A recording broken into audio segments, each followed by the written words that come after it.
He's already been spotted. The moment stretches thin as ice beneath him, and somewhere across the frozen ridge, someone is aiming back. In a shallow trench carved into dirt and frost, a 21-year-old soldier holds his breath and forces his shaking hands to steady the rifle. 200 meters ahead, an enemy figure stands exposed for just a few seconds. It's enough. It has to be enough. He fires. Misses. Fires again. Misses. The recoil hits harder now, not from the weapon, but from the growing panic. 12 shots in less than a minute, rushed, uncontrolled, each one disappearing into the distance without impact. Then the silence snaps.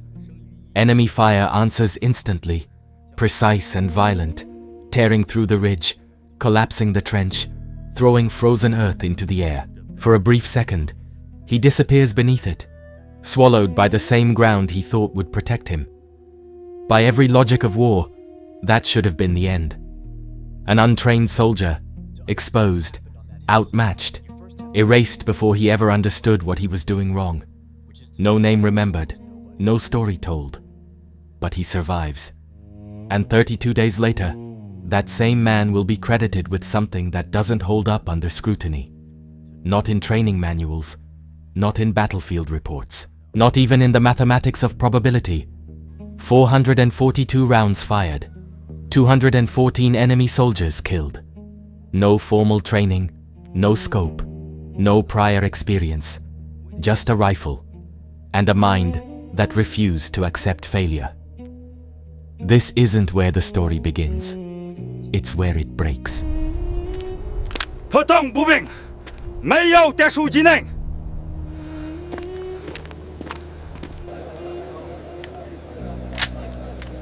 我最是准备完成的一个。保卫和平，抗美援朝。 He wasn't supposed to matter. When he crossed into Korea in late 1952, he was just another replacement soldier. 李逵，到，下一个王军，过来领台子。是。 One among thousands moved across frozen ground into a war already grinding towards stalemate. No rank of importance, no special assignment, no indication that he would become anything more than a number absorbed by the landscape. The kind of soldier history rarely notices.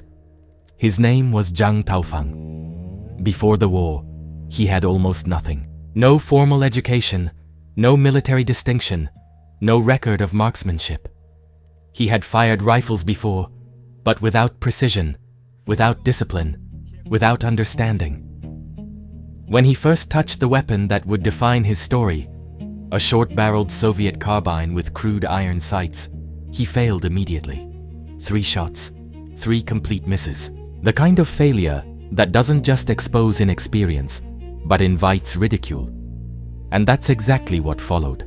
If you look closely at moments like this, you start to see a pattern that doesn't belong in conventional military narratives. I've studied accounts like his for years, and what stands out isn't the success.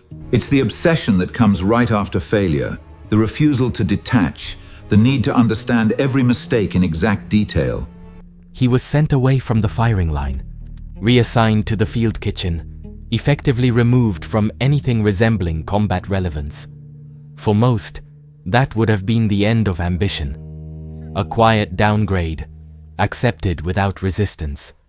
But something shifted. Instead of accepting the outcome, he began to dissect it. Not emotionally, not impulsively, but with a level of focus that didn't match his background. He studied the weapon in silence. He replayed each failure. He adjusted without guidance. By the time he reached the front line at Triangle Hill, the process had already begun. What followed wasn't training. It was something far less controlled. He arrived at Triangle Hill without understanding what it really was. On maps, it was just another elevation, another number, another position to hold. But up close, the terrain told a different story. Frozen ridges, narrow sight lines, exposed movement corridors. Every meter of ground was watched. Every mistake was punished immediately. This wasn't a place for soldiers to learn. It was a place where learning usually meant dying, and most didn't get a second chance. The first days were quiet in a way that felt unnatural, not peaceful, controlled. Both sides were waiting, observing, measuring each other through brief exposures above the trench lines.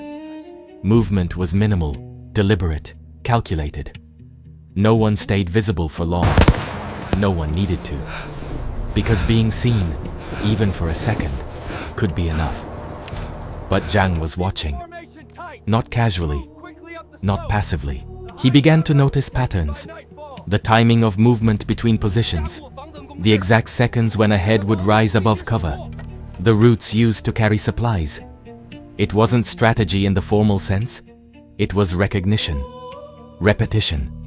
Small details stacking into something usable. And slowly, the chaos started to make sense. Something predictable. And that's when the idea started to take shape. He wasn't thinking about shooting faster. He wasn't thinking about volume. He was thinking about timing. About when, not how. Because on that ridge, the difference between a miss and a hit wasn't always aim. Sometimes, it was knowing when not to shoot. Hours passed with no shots fired. His body remained still, pressed into frozen ground, muscles tightening against the cold. The rifle stayed in position, unmoving, as if it were part of the terrain itself. He wasn't reacting anymore. He was waiting. And waiting, on that hill, was its own kind of weapon. And when the moment came, it didn't last long.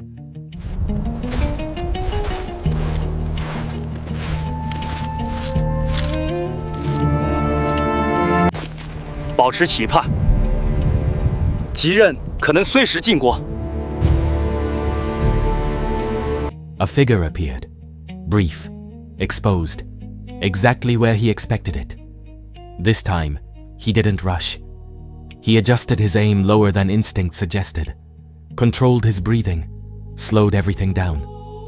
The trigger moved gradually, almost imperceptibly. One shot. The figure dropped. There was no confirmation at first. No movement. No reaction from the other side. Just stillness. Then, minutes passed. No one came to retrieve the body. That silence was the confirmation. It wasn't luck. It was correction. Get down! Watch that ridge! Huh? We have contact. Grid reference 402. From that point forward, the process accelerated. Each shot became data. Each hit reinforced a method that had no formal instruction behind it. He refined without guidance, adapted without theory. What had started as failure was turning into something structured, almost mechanical. But something about it still didn't add up, because there was still something missing. 保持安全，西冷在看着。 Something he couldn't see yet. And as his accuracy improved, something else began to change on the other side of the ridge. They started to notice. 18 days And after once they arriving at noticed, Triangle Hill. he was no longer just watching. He was being watched back. In the next chapter, the question changes. Was he learning? Or was he being shaped by something far more dangerous? Hey.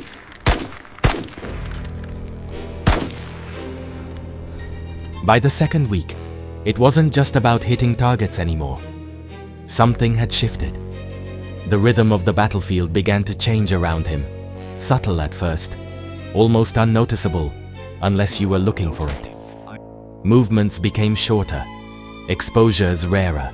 Heads that once rose carelessly above the trench line now appeared for fractions of a second, then vanished. Someone on the other side had started adjusting. This wasn't coincidence. On a ridge like Triangle Hill, patterns don't disappear without reason. They evolve under pressure. And pressure, in this case, had a source. Zhang wasn't just observing anymore. He was influencing behavior. Every accurate shot created hesitation. Every hesitation created delay. And delay, in war, spreads fast. Fear doesn't need to be seen to be effective. But with that shift came a new problem. The more effective he became, the more exposed he was to something far more dangerous than return fire. Attention. Not random, chaotic fire, but deliberate observation. Somewhere across that frozen terrain, someone else was doing exactly what he had learned to do. Watching, waiting, learning, and now, adapting. His position could no longer remain static. The trench that once protected him had become predictable. After each shot, he began to relocate. Not far, just enough to break patterns. A few meters to the left. Slight elevation changes, new angles. He moved carefully, slowly, minimizing every trace of his presence. Because staying still too long no longer meant safety. It meant becoming a target. The process was no longer one-sided. It had become an exchange. Shot for movement. Movement for silence. Silence for uncertainty. And in that uncertainty, tension grew. Not just in the air, but in the decisions he made. Every shot now carried weight beyond the moment. Fire too early, and you reveal yourself. Wait too long, and the opportunity disappears. There was no perfect timing, only calculated risk. And risk, at this level, always comes with a cost. Then something changed again. One of his shots didn't go unanswered. The return fire came faster than expected. Closer than before. Not scattered, not blind. Targeted. It didn't hit him. Not yet. But it didn't need to. It sent a message. You're not the only one learning. And for the first time since his transformation began, Zhang was no longer in control of the pattern. He was part of it. The dynamic escalates. What happens when two unseen shooters begin hunting each other without ever fully revealing themselves? If this story is starting to pull you in, don't look away now. Moments like this, where fear, instinct, and decision collide, are where everything changes. I've been breaking down cases like this one, piece by piece, because what shapes a man under pressure isn't always visible at first glance. And if you want to understand what's really happening beneath the surface, there's something waiting for you in the pinned comment. The pattern didn't just evolve, it tightened. What had once been observation turned into anticipation. Movements on the opposing ridge became fragments of a larger system, and Zhang was no longer reacting to them. He was arriving at the moment before they happened. The distance between decision and action shrank to almost nothing. And in that space, hesitation disappeared. The cold no longer registered the same way. Hours passed without movement, his body locked into position, breath controlled to the point of near stillness. The rifle rested as an extension of him, not something he held, but something he had become aligned with. Every adjustment was minimal, every shot deliberate. Precision was no longer effort, it was routine. But routine, in a place like that, is dangerous. Because patterns don't just belong to one side. Across the ridge, someone had begun to close the gap. The return fire was no longer reactive, it was predictive. Shots landed closer, faster, sometimes within seconds of his own. Not enough to hit him, but enough to narrow the margin. Enough to force movement.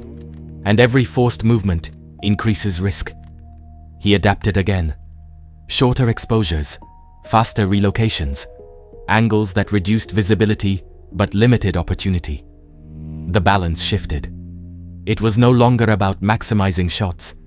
It was about minimizing vulnerability. Fewer rounds, higher stakes. Because now, every shot carried consequence.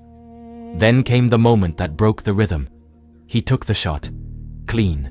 Controlled. The target dropped. But before the silence could settle, The response came immediately.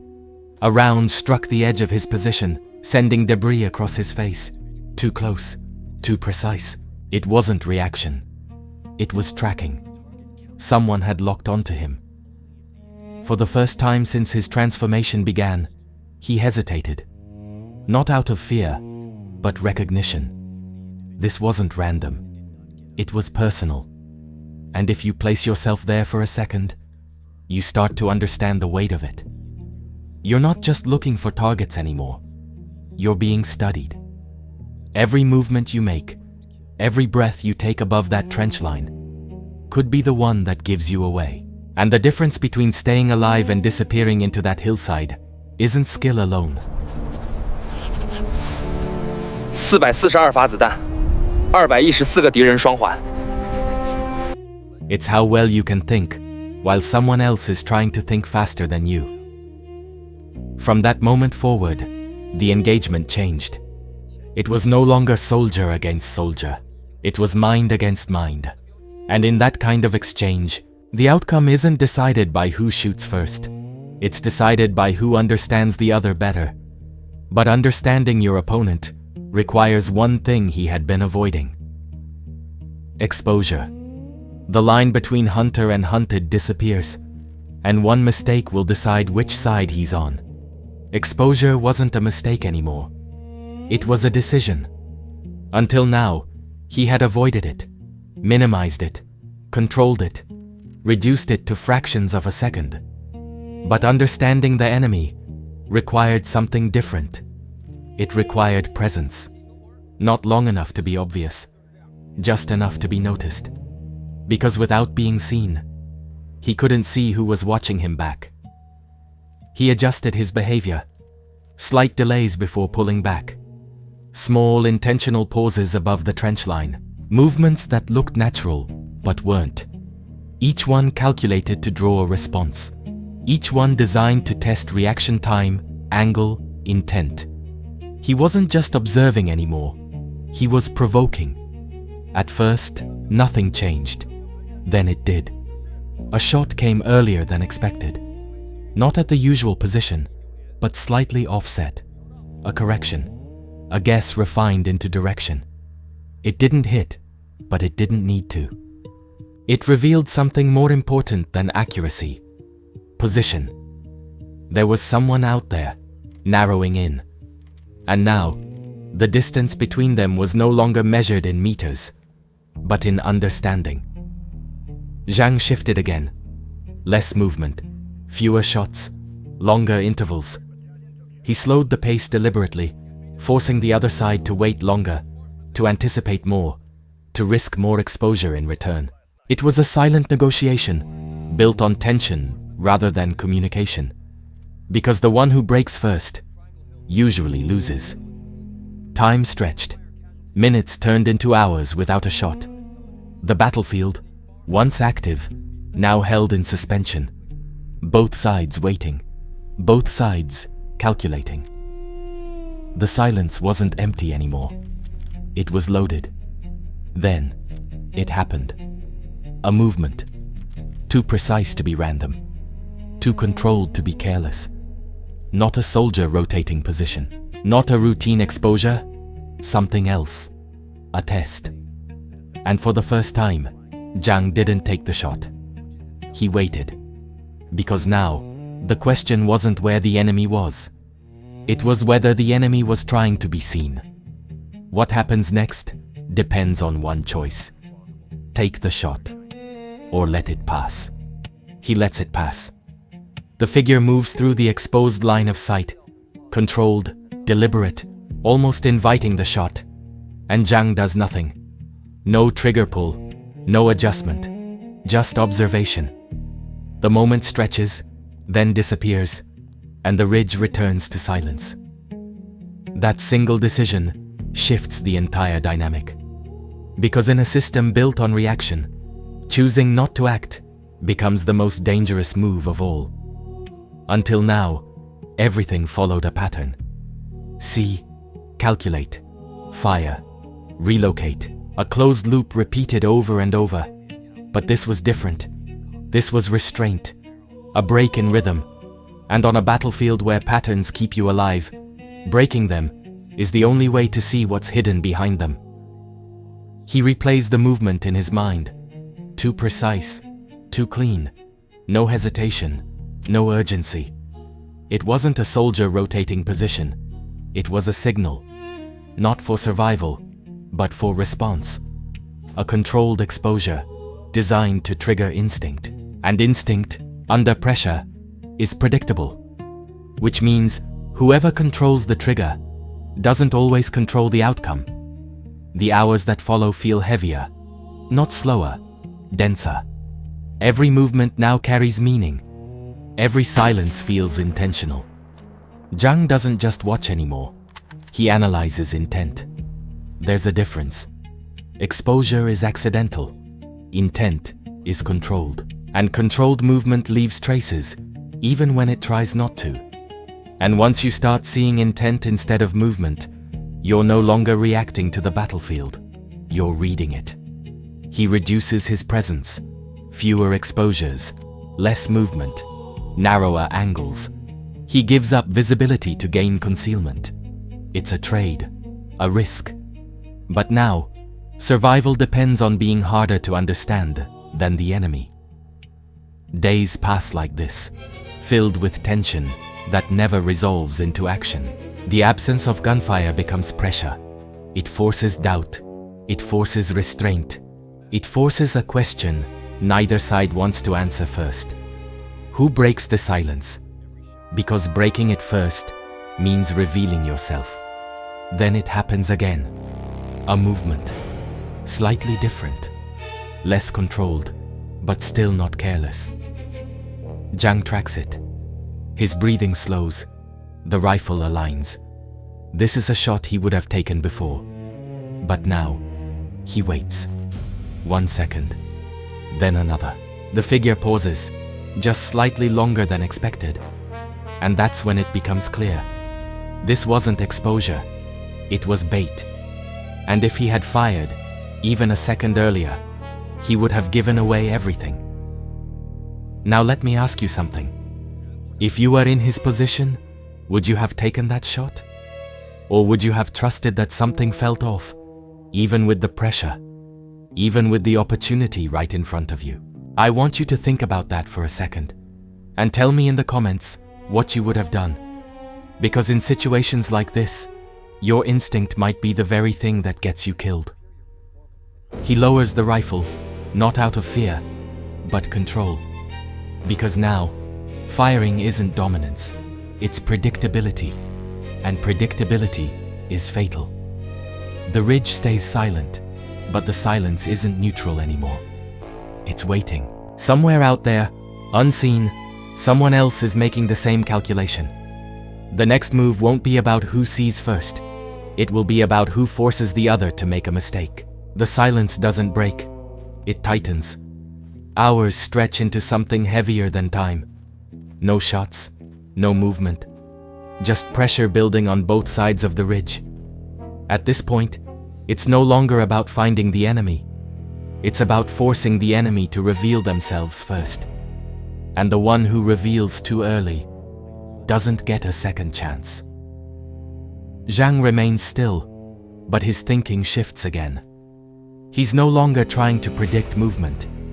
He's trying to predict decisions. There's a difference. Movement follows terrain. Decisions follow intent. And intent, under pressure, leaves traces, even when hidden. He studies the gaps, the silence between exposures, the absence of mistakes.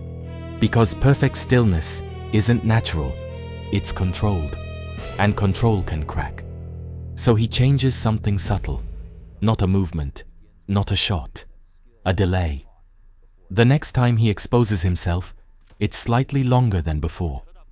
Not enough to be obvious, just enough to distort expectation. Enough to introduce doubt, enough to force the other side to reconsider what they think they understand. Then he disappears again. No follow-up, no pattern, just uncertainty. And uncertainty forces action. Minutes pass, then more. Nothing. The ridge holds its breath. And then, there, a flicker, a shift. Not in the usual line of movement, but slightly outside it. A position that had remained untouched until now. It's small, almost invisible, but it's wrong. Too deliberate to be random, too cautious to be careless. That's not movement, that's correction. Zhang adjusts slowly, aligning the rifle without rushing. This isn't a reaction, it's confirmation. The angle, the timing, the hesitation, everything points to one conclusion. He's found him. But finding isn't enough, because the other side is doing the same thing. Watching, waiting, calculating. The distance between them collapses. Not physically, but mentally. Every decision now mirrors the other. Every risk is shared. Every second carries weight. And when two minds reach the same conclusion at the same time, only one survives the outcome. Zhang steadies his breath. The rifle settles. No wasted movement. No second guess. This is the shot that defines everything. But he doesn't take it. Not yet. Because something still doesn't align. Something small. Something off. And in a moment like this, small differences decide everything. So he waits. Just 1 second longer. And that second is where everything will change. It happens in something almost invisible. Not distance, not skill, not even the weapon. Just a fragment of time. So small it would go unnoticed by anyone who isn't looking for it. Zhang remains still, breath controlled, finger resting without tension. Across the ridge, the movement is subtle, but now he understands it for what it is. Not a target, but a decision unfolding. He waits. And then, it shifts. A slight extension beyond what was necessary. A fraction too long. Not enough for an untrained eye, but enough for someone who has already seen the pattern break once before. That hesitation, that micro delay, it exposes everything. Zhang doesn't rush. He doesn't hesitate either. He acts. The rifle aligns with quiet precision. The trigger breaks clean. And the sound cuts through the frozen air, sharp, contained, final. On the other side, the figure drops. No immediate return, no correction, no follow-up. Just stillness, a silence that carries certainty. He doesn't move. Seconds stretch, then minutes, and nothing changes. No recovery, no second presence. Whatever existed on the other side of that exchange is gone. But that moment was never just about the shot. It was the end of a process that had been building from the very beginning. A man who once couldn't land a single round had crossed into something else entirely. Not through formal training, not through instruction, but through repetition, failure, and adaptation under pressure. And that's where the real shift happens. Not in skill, but in how failure is processed. The numbers that would later define his story, hundreds of rounds, hundreds of confirmed hits, would become part of history, debated, questioned, reinterpreted. But the moment that mattered most wasn't in the total.